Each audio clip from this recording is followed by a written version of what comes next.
Salam saudara, saya ini lagi mau bersaksi.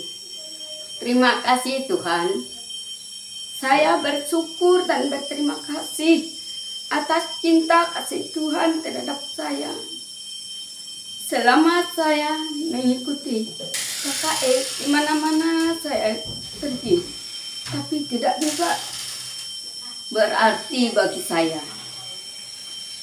Waktu itu Pak Hendrik datang pas saya sakit itu kerongkongan saya rasa dipecik, rasanya saya tidak bisa bernapas dan kurang bersuara, dan juga batuk.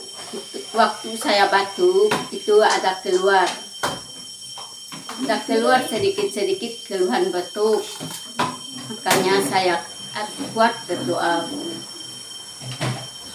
Sampai sekarang saya sudah agak membaik. Saya bersyukur dan berterima kasih kepada Tuhan.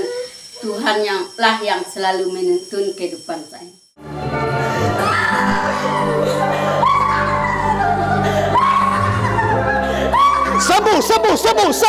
Sembuh.